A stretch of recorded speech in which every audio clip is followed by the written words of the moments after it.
আমার ধারণা ডক্টর জাকির নায়েক শ্লোক নিয়ে খেলা করছেন। উনি শুধু শ্লোক নিয়ে খেলা করছেন। ইসলাম এই পৃথিবীর মানুষকে ভাগ করেছে দুই ভাগে, একটা হলো মুমিন আরেকটা হলো কাফির। অবশ্যই আমরা ইসলাম ধর্মের এই কথাগুলো বিশ্বাস করি না, মানতেও পারি না। তাই ইসলাম ধর্ম যেভাবে আমাদের উপর সর্বজনীন ভ্রাতৃত্বকে চাপিয়ে দিচ্ছে, সেটা আসলে কখনোই সম্ভব না। ইসলাম মানুষের মধ্যে শুধু বিভেদ তৈরি করে। তাদের মধ্যেও আছে শিয়া, সুন্নি, এছাড়াও ইসলামে আরো ৭০টা গোত্র আছে। হ্যাঁ, আমি আমার প্রশ্ন করছি, সমস্যা ইসলাম এটা দিতে পারবে না। পৃথিবীতে একমাত্র হিন্দু ধর্মই আমাদের সর্বজনীন ভ্রাতৃত্ব উপহার দিতে পারবে। এক্কাম সত্তা বিপ্রবাহুদা ভেদান্তি, একটু আগে আপনি বললেন। ইসলাম এটা কোনোভাবেই মানে না। গরু হত্যা করছে, কাফির হত্যা করছে, তাদের সম্পত্তি কেড়ে নিচ্ছে, লুট, নারী নির্যাতন। ইসলামই বলে ভ্রাতৃত্ব তাহলে কিভাবে আসবে? আপনার মুখে ভ্রাতৃত্বের কথা আসলে শুধু শ্লোক নিয়ে খেলা করা। আপনি আসলে হিন্দু ধর্ম বলতে গিয়ে ইসলাম ধর্ম বলে ফেলেছেন। ভাই, আপনি বেশ কিছু মন্তব্য করেছেন। আর ইসলাম বলে ইন্নাল্লাহ মা'আস সাবিরিন, নিশ্চয়ই আল্লাহ তাদের সঙ্গে আছেন যারা ধৈর্যশীল। ভ্রাতৃত্ব বজায় রাখতে গেলে আপনাকে ধৈর্যশীল হতে হবে। ধৈর্যশীল যদি আমরা না হই, তাহলে ভাইয়ের সাথে ভাইয়ের যুদ্ধ লেগে যাবে। ইসলাম বলছে সূরা আল বাকারার ১৫৩ নম্বর আয়াতে আছে, ইন্নাল্লাহ মা'আস সাবিরিন, নিশ্চয়ই আল্লাহ ধৈর্যশীলদের সঙ্গে আছেন। আর ভ্রাতৃত্ব বজায় রাখতে চাইলে ধৈর্যশীল হতে হবে। আর আমি এখানে উপস্থিত গুরুজনদের শ্রদ্ধা করি। তিনি হয়তো হিন্দু ধর্ম সম্পর্কে ভালো জানেন, তবে দুঃখিত যে আমি তার সঙ্গে একমত নই। ইসলাম সম্পর্কে তার জ্ঞান কিছুটা কম। আর ওনার সাথে আমি একমত যে ইসলাম ধর্মে মানুষকে দুই ভাগে ভাগ করা হয়। একটা হলো যারা বিশ্বাসী মুমিন, আরেক দল হলো কাফির, উনি যেভাবে বললেন। আর প্রত্যেক ধর্মেই দুই প্রকার মানুষ আছে, এমনকি হিন্দু ধর্মেও হিন্দু আর অহিন্দু। খ্রিস্টান ধর্মে খ্রিস্টান আর অখ্রিস্টান, ইহুদি ধর্মে ইহুদি আর নন ইহুদি, ইসলামে মুসলমান আর অমুসলমান। তাহলে ইসলাম আলাদা হলো কি করে? আর আমি এখানে হিন্দু ধর্মের সমালোচনা করব না, আমি সমালোচনা করব না। কিন্তু আজকের এই লেকচারে আমি হিন্দু ধর্ম নিয়ে কথা বলবো, কারণ আমি বিভিন্ন ধর্মের একজন ছাত্র হিসাবে আমি বেদ পড়েছি, আমি উপনিষদ পড়েছি। তবে এখানে ছোট্ট একটা মন্তব্য করি। হিন্দু ধর্মগ্রন্থ বেদে আছে যে এই মানুষ জাতি সৃষ্টি হয়েছে সর্বশক্তিমান ঈশ্বরের 4টি অংশ থেকে। তার মাথা থেকে এসেছে ব্রাহ্মণ, বুক থেকে এসেছে ক্ষত্রিয়, আর উরু থেকে বৈশ্যরা ব্যবসায়ী জাত, আর পা থেকে শূদ্ররা বর্ণপ্রথা। আমি এটা নিয়ে মন্তব্য করতে আসিনি, আমি এটা চাই না। আমি চাই না হিন্দু ভাইদের মনে আঘাত দিতে। ইসলাম ধর্ম এটার অনুমতি দেয় না। আমি এসব নিয়ে মন্তব্য করছি না, কোনো ধর্মের সমালোচনা করছি না, আমি কারো সমালোচনা করছি না। আমি একথা বলছি না যে কোনো ধর্ম ভুল। তবে আপনি যদি ভালোভাবে বেদ পড়ে থাকেন, আপনি এখানে সবাইকে বলতে পারেন বেদ কথা বলে কিনা যে স্রষ্টার মাথা থেকে ব্রাহ্মণ এসেছে, তার বুক থেকে ক্ষত্রিয়রা এসেছে, উরু থেকে এসেছে বৈশ্যরা ব্যবসায়ী জাত, বিদ্বান গোত্র, যোদ্ধা গোত্র, ব্যবসায়ী গোত্র, শূদ্র। শূদ্ররা হলো সবচেয়ে নিম্নবর্ণের। আর ডক্টর আম্বেদকর এটা নিয়ে বই লিখেছেন। আমি সব খুলে বলছি না। হিন্দু ধর্ম আমি ভালোভাবে পড়েছি। আমি হিন্দু ধর্মের অনেক কিছু শ্রদ্ধা করি, বেশ কিছুর ব্যাপারে একমত নয়, এটা আমাকে আপনি বলতে বাধ্য করলেন। পবিত্র কোরআনে সূরা আনামের ১০৮ নম্বর আয়াতে আছে, তাহাদিগকে গালি দিও না আল্লাহকে ছাড়িয়ে তাহারা যাহাদিগকে ডাকে, কেননা অজ্ঞানতাবশত তাহারা গালি দিবে আল্লাহ সুবহানাহু ওয়া তাআলাকে। এখানে আমি হিন্দু ধর্মের ভালো দিকগুলো নিয়ে বলেছি। কথাটা হলো তারা এক ঈশ্বরের ধারণায় বিশ্বাস করে। আপনার প্রশ্নের ব্যাপারে বলি যে আপনি বলেছেন মুসলিমরা তারা মানুষ খুন করে, এছাড়াও তারা হত্যা করে। আপনি বললেন গরু, ঠিক আপনি কথা বলেছেন। এই সবগুলো অভিযোগের উত্তর দেওয়া দরকার, সময় এখানে কম, কয়েকটার উত্তর দিচ্ছি। অন্য কেউ প্রশ্ন করেন, আপনাদের সবার ভুল ধারণাগুলো আমি ভেঙে দেব, আমারও ভালো লাগবে। আর ভুল ধারণাগুলো ভাঙিয়ে দিলেই তারা ইসলামকে ভালোভাবে বুঝতে পারবে। এজন্য আমার লেকচারে সবসময় একটা প্রশ্নোত্তর পর্ব থাকে। আর আমরাও বলি যখন কেউ সমালোচনা করে আমারও ভালো লাগে। যত বেশি সমালোচনা হবে তত বেশি বোঝাতে পারবো, তত ভালো করে ইসলামকে বুঝতে পারবেন। আমিও সেটাই করি। ইসলামও বলে সত্যকে ছড়িয়ে দিতে। হিকমার সাথে পবিত্র কোরআনে সূরা নেহালের ১২৫ নম্বর আয়াতে আছে, উদু ইলা সাবিলি রাব্বিকা বিল হিকমা ওয়াল মাউযিতিল হাসনা ওয়াজাদিলুম বিল্লাতি আহসান। মানুষকে প্রতিপালকের পথে আহ্বান করো হিকমত আর সদুপদেশ দ্বারা। আর উহাদের সহিত তর্ক করিবে সবচেয়ে উত্তম পন্থায়। যখন বলা হয় আমরা আমিষ খেতে পারবো কিনা, গরু ছাগল কোরবানি দেয় ইত্যাদি, আর অনেক অমুসলিমই বলবে মুসলমান আপনারা সবাই নিষ্ঠুর মানুষ, প্রাণী হত্যা করেন। ভাই আপনাদের আমি বলি, একজন মুসলমান খুব ভালো মুসলমান হতে পারে, এমনকি যদি সে পুরোপুরি ভেজিটেরিয়ান হয়। এটা বলা হয়নি যে আপনাকে অবশ্যই ভেজিটেরিয়ান হতে হবে ভালো মুসলিম হতে গেলে, কিন্তু পবিত্র কোরআনে অনেকবারই বলা হয়েছে যখন তুমি মাংস খেতে পারো তখন মাংস খাবে না কেন। পবিত্র কোরআনে সূরা মাইদার 1 নম্বর আয়াতে উল্লেখ আছে, বলা হয়েছে যে ইয়া আইয়ুহাল্লাযিনা আমানু, হে মুমিনগণ, তোমাদের অঙ্গীকার পূর্ণ করিবে আর তোমাদের জন্য কিছু চতুষ্পদ প্রাণীকে হালাল করা হইয়াছে আর কিছু প্রাণী হারাম। পবিত্র কোরআনে সূরা নাহলের 5 নম্বর আয়াতে উল্লেখ আছে যে আল্লাহ চতুষ্পদ জন্তু সৃষ্টি করিয়াছেন যাহাতে তোমরা শীত নিবারণ করিতে পারো এবং উহাতে বহু উপকার রহিয়াছে এবং উহা হইতে তোমরা আহার করিয়া থাকো। পবিত্র কোরআনে সূরা মুমিনুনের 21 নম্বর আয়াতে উল্লেখ আছে তোমরা চতুষ্পদের মাংস আহার করতে পারো। আমরা জানি যে আমিষে, এখানে অনেক ডাক্তার আছেন, আমি একজন মেডিকেল ডাক্তার, এতে অনেক প্রোটিন আছে, প্রচুর আয়রন আছে, আর এগুলো খুবই সুস্বাদু। আর এইসব আমিষ জাতীয় খাবারে আপনি যে প্রোটিন পাবেন, এই পরিমাণ প্রোটিন আর কোথাও পাবেন না, আপনি পাবেন না।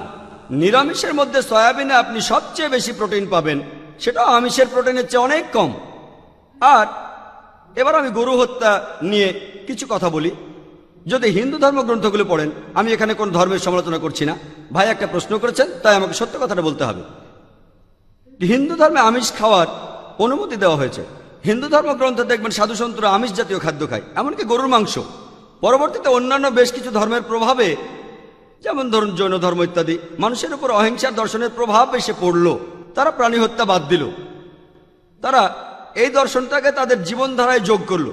তবে ইসলাম ধর্ম প্রাণীদের অধিকারের কথা বলে থাকে। শুধু প্রাণীদের অধিকার নিয়ে আমি একটা লেকচার দিতে পারি। পবিত্র কোরআনে আছে পশুর উপর বেশি বোঝা চাপিও না, তাদের প্রতি সদয় হও, তাদের খাদ্য দাও, কিন্তু প্রয়োজনে তোমরা তাদের মাংসও খাইতে পারো।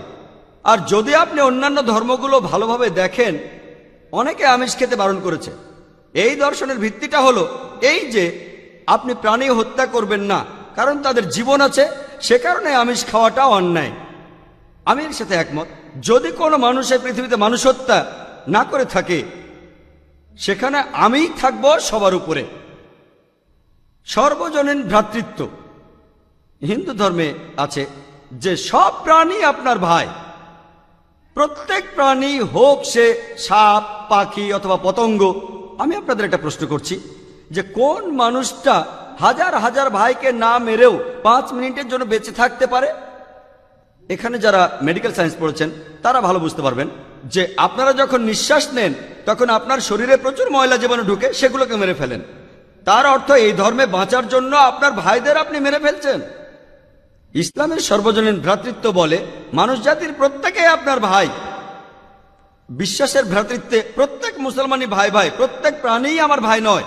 তবে অন্য প্রাণীদের রক্ষা করতে হবে, তাদের ক্ষতি করবেন না, বিনা কারণে তাদের অত্যাচার করবেন না, তবে প্রয়োজন হলে সেগুলোর মাংস খেতে পারেন। ইসলামের সর্বজনীন ভ্রাতৃত্ব বলে মানুষ জাতির প্রত্যেকেই আপনার ভাই। বিশ্বাসের ভ্রাতৃত্বে প্রত্যেক মুসলমানই ভাই ভাই, প্রত্যেক প্রাণীই আমার ভাই নয়। তবে অন্য প্রাণীদের রক্ষা করতে হবে, তাদের ক্ষতি করবেন না, বিনা কারণে তাদের অত্যাচার করবেন না, তবে প্রয়োজন হলে সেগুলোর মাংস খেতে পারেন। তাই যে দর্শন বলে আমিষ খাবার খাওয়া অন্যায়, কারণ এখানে আপনি প্রাণী হত্যা করছেন, বিজ্ঞান প্রমাণ করেছে, এমনকি গাছপালারও জীবন আছে, আপনারা জানেন। তাই এ কথা এখানে খাটছে না যে প্রাণী হত্যা করা অন্যায়। তাই এখন তারা যুক্তিটা পাল্টে বলল যে আচ্ছা, গাছেরও জীবন আছে, তবে তারা ব্যথা অনুভব করে না, তাই গাছ হত্যার চেয়ে প্রাণী হত্যা অনেক বড় অপরাধ। আর আজকের দিনে বিজ্ঞান উন্নত হয়েছে, আমরা জানি গাছও ব্যথা অনুভব করে, এমনকি গাছও কাঁদতে পারে, গাছেরও ভালো লাগতে পারে। তাই গাছ ব্যথা অনুভব করে না, এটা টিকলো না। এখানে ব্যাপারটা হলো যে গাছের কান্না মানুষ শুনতে পায় না, কারণ মানুষ কানে যে শব্দ শোনে সেটা সীমা 20 সাইকেল পার সেকেন্ড থেকে 20,000 সাইকেল পার সেকেন্ড। এই সীমার মধ্যে কিছু হলে মানুষ সেটা শুনতে পায়, এই সীমার নিচে বা উপরে মানুষ কিছু শুনতে পায় না। যেমন ধরুন কেউ যদি ডগ হুইসেল বাজায়, ডগ হুইসেল চেনেন, যেটাকে বলে সাইলেন্ট ডগ হুইসেল। যখন কেউ এই হুইসেল বাজায়, এটা সীমা হচ্ছে 20,000 সাইকেল পার সেকেন্ডের উপরে, 40,000 সাইকেল পার সেকেন্ডের নিচে। কুকুর 40,000 সাইকেল পার সেকেন্ড পর্যন্ত শুনতে পায়। তাই কেউ যদি হুইসেল বাজায়, কুকুর হুইসেলটা শুনতে পারে কিন্তু মানুষ শুনতে পায় না। এটাকে বলা হয় সাইলেন্ট ডগ হুইসেল। একইভাবে গাছপালার যে কান্নাকাটি আমরা মানুষরা কিছুই শুনতে পাই না, তবে গাছও কাঁদে, তারাও ব্যথা অনুভব করে।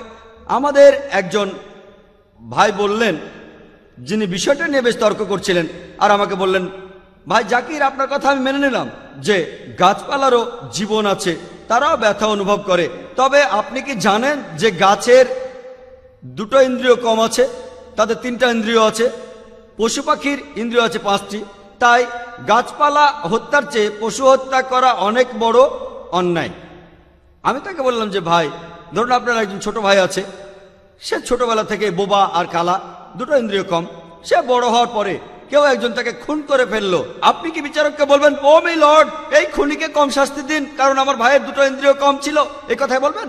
আপনি বলবেন, ও মাই লর্ড, তাকে দ্বিগুণ শাস্তি দিন কারণ সে একজন নিষ্পাপ মানুষকে হত্যা করেছে। তাই ইসলামে এটা কোনো যুক্তি নয় যে 2 বা 3টা ইন্দ্রিয়। পবিত্র কোরআনে সূরা বাকারার 168 নম্বর আয়াতে আছে, যে বৈধ খাদ্যবস্তু আছে তাহা তোমরা আহার করো। তার অর্থ যেগুলো বৈধ আর হালাল খাবার সেগুলো খেতে পারো। আর এ কারণে আপনারা দেখতে পাবেন যে গবাদি পশু, আল্লাহ সুবহানাহু ওয়া তাআলার ইচ্ছায় গবাদি পশু বংশ বিস্তার করে বেশ তাড়াতাড়ি, মানুষ এবং অন্যান্য পশুর তুলনায় বেশ তাড়াতাড়ি দ্রুত বংশ বিস্তার করে। যদি আপনার কথা মেনে নেই যে মানুষ কোনো গবাদি পশু খাবে না, তাহলে পৃথিবীতে গবাদি পশুর পরিমাণ অনেক বেড়ে যাবে, অনেক বাড়বে। আর বললেন গরু হত্যা করা, এ নিয়ে বই লিখেছেন মৌলানা আব্দুল করিম পারেক। গো হত্যা, গরু কোরবানি কে জন্য দায়ী? যদি ভালোভাবে দেখেন, যারা চামড়া নিয়ে ব্যবসা করে, গরুর চামড়া মুসলিম অমুসলিম উভয়ই আছে, চামড়া, গরুর চামড়া, তারা এটা করে। তাই এটা থেকে যারা উপকার পাচ্ছে এই গোহত্যা থেকে, তাদের মধ্যে মুসলিমদের চেয়ে অমুসলিমরাই বেশি। তাই যদি ইতিহাস ভালোভাবে জানেন আর যুক্তিও ভালোভাবে বোঝেন, আমরা জানি আল্লাহ বলেছেন যে বৈধ খাদ্যবস্তু আছে তাহা তোমরা আহার করো, যদি এটা খান এতে কোনো সমস্যা নেই। এছাড়াও যদি ভালোভাবে দেখেন, তৃণভোজী প্রাণীর দাঁতগুলো যদি দেখেন, গরু, ছাগল, ভেড়া, তারা শুধু শাকসবজি খায়, তাদের দাঁতগুলো সব সমান। যদি আপনারা মাংসাশী প্রাণীর দাঁতগুলো ভালোভাবে খেয়াল করেন, সিংহ, বাঘ, চিতাবাঘ, তাদের দাঁতগুলো খুব সুচালো, তারা শুধু মাছ মাংস খায়। যদি আপনি মানুষের দাঁত দেখেন, আয়নায় আপনার নিজের দাঁত দেখতে পারেন, আমাদের সুচালো দাঁত আছে, সমান দাঁতও আছে। যদি সর্বশক্তিমান ঈশ্বর আমাদের শুধু নিরামিষই খেতে বলতেন, তাহলে আমাদের সুচালো দাঁত দিলেন কেন? কেন? আমিষ খাওয়ার জন্য? যদি আপনারা তৃণভোজী প্রাণীদের পরিপাকতন্ত্র ভালোভাবে খেয়াল করেন, গরু, ছাগল, ভেড়া, তাদের পরিপাকতন্ত্র শুধু নিরামিষই হজম করতে পারে।